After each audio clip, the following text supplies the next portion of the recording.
സ്കൂളിൽ നിന്ന് വന്നപ്പോഴാണ് കാണുന്നത് കേട്ടോ. താഴെ നിന്ന് നോക്കിയപ്പോൾ ഒരു വെറൈറ്റി പൂവ്, അഡീനിയം. സന്തോഷം കൊണ്ട് ഓടി വന്ന് ഒരു വീഡിയോ എടുക്കുകയാണ്. ഇതിനകത്ത് കുറച്ച് മുട്ടുകളുണ്ട്, പക്ഷെ ഇപ്പോഴാണിത് ശ്രദ്ധിക്കുന്നത് കേട്ടോ. സന്തോഷമൊന്നും വേറെയല്ലേ. സ്കൂളിൽ നിന്ന് വന്നപ്പോഴാണ് ഇത് കാണുന്നത്. വെറുതെ ഒന്ന് മുകളിലോട്ട് നോക്കിയതാണ്. ടെറസിൻ്റെ മുകളിലാണ്.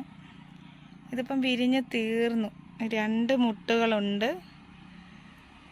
എൻ്റെ സന്തോഷം. ഇവിടെ ഒരു 20 എണ്ണത്തിൽ കൂടുതൽ അടീനിയുണ്ട്. 20 എണ്ണത്തിൽ കൂടുതലുണ്ട്. അപ്പോഴാണ് അറിയുന്നത്. താഴെ നിന്ന് നോക്കിയപ്പോഴാണിത് അറിയുന്നത്. അയ്യോ, ഞാൻ പോച്ചയാണെന്നും പറഞ്ഞ് ഇതൊരെണ്ണം പിഴുതു കേട്ടോ. ഇത് ചെടിയായിരുന്നേ, ഇതിൻ്റെ കൂടെ നിന്നതാ. അയ്യോ, ചെറിയൊരു കുഞ്ഞി തൈ കിളിച്ച് വന്നിട്ടുണ്ട്. എൻ്റെ പൊന്നേ, ഞാൻ എന്നെ പിഴുതടാ. അയ്യോ, ഇതൊന്ന് താത്തി വെക്കണം. അറിയാതെ പിഴുതു പോയതാട്ടോ. അറിഞ്ഞില്ല അത് തൈയാണെന്ന്. പൊട്ടിക്കിളിച്ച് വന്നതാണേ. എൻ്റെ പൊന്നെ, ഒരു 20 കുറച്ചേറെ ചട്ടികളുണ്ട്. എണ്ണമൊന്നുമില്ല. അത്രയും ഒരു വളവും ഇല്ലാതെ നിൽക്കുന്നതാണ്.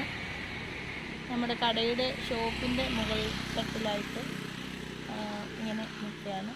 ഒരു വളമില്ലാതെ, നോട്ടമൊന്നുമില്ലാതെ പിടിച്ച പൂവാണിത്. നോക്കിയിട്ടേ ഇല്ല ഇത്. സന്തോഷം കൊണ്ട് വയ്യ കേട്ടോ. തീപ്പന്തം ഇതിനകത്ത് ഇങ്ങനെ കത്തി ജ്വലിക്കുന്ന കണ്ടിട്ട് വെറുതെ നോക്കിയതാ. അപ്പോൾ ഒരു ജെഡ് വെയിൻ്റെ ഒരു തണ്ട് മാത്രം പൂത്ത് കിടക്കുന്നു. ജെഡ് വെയിനാണ്. പന്തലിൽ ഒരുപാട് മഴ പെയ്ത് ഒരുപാട് കരിയിലകളൊക്കെ വീണ് കിടക്കുകയാണ്. ഇനി ഇത് ഒരു 2 ദിവസം കഴിയുമ്പോഴത്തേനും എല്ലാം വൃത്തിയാക്കണം. ഞങ്ങളുടെ മണിമുല്ലയാണ്. മണിമുല്ലയുടെ വീഡിയോ ഞങ്ങൾ പണ്ടിട്ടിരുന്നു. ഇത് ഞങ്ങൾ ചട്ടിയിലോട്ട് മാറ്റി ഇങ്ങനെയാണ് നട്ടിരിക്കുന്നത്. ഇതിൻ്റെ തണ്ടാണിത്. ഇതിൻ്റെ ഇലകളെല്ലാം പൊഴിഞ്ഞു. അത് നോക്കാനായിട്ടിപ്പം കയറിയപ്പോഴാണ് അറിയുന്നത്. നിറയെ പൂക്കാനുള്ള ഒരുക്കമാണ്. മേളത്തെ ഭാഗങ്ങളെല്ലാം ഇപ്പം ഈ മഞ്ഞളിച്ച് ഇലകളെല്ലാം പോയി. ഒറ്റ ഇലയില്ല. ഇത് കണ്ടില്ലേ, ഇലകൾ കൂട്ടത്തോടെ മഞ്ഞയായിട്ട് പൊഴിഞ്ഞു പോയി. ഇതെല്ലാം ഇലകൾ നല്ല മഞ്ഞളിപ്പ് വന്നു. ഞാൻ വിചാരിച്ചു ഇത് മൂടോടെ ഉണങ്ങിപ്പോയെന്ന്. പക്ഷേ ഇതിനകത്തെല്ലാം ചെറിയ മുട്ടുകളാണ്. ഇനി 1 മാസത്തിനകം വിരിയുമായിരിക്കും. തണ്ടിലെല്ലാം ഇപ്പം മുട്ടുകളാണ്. പൂക്കളുമായി അടുത്ത വീഡിയോ ഇടാം. പൂക്കളുടെ മുകളിലറ്റം ഉണ്ട്, കാണിക്കും. ഈ കാണുന്നതാണ് ചെറിയ മുട്ടിട്ട് നിൽക്കുന്നത്. ഇനി അത് വിരിയും.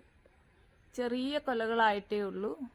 കുറച്ച് ദിവസം കഴിയുമ്പോഴത്തേനും ഇതെല്ലാം ഈ മഞ്ഞ ഇലയായത് നോക്കാൻ വന്നപ്പോഴാണ് ഇത് കണ്ടുപിടിച്ചത്.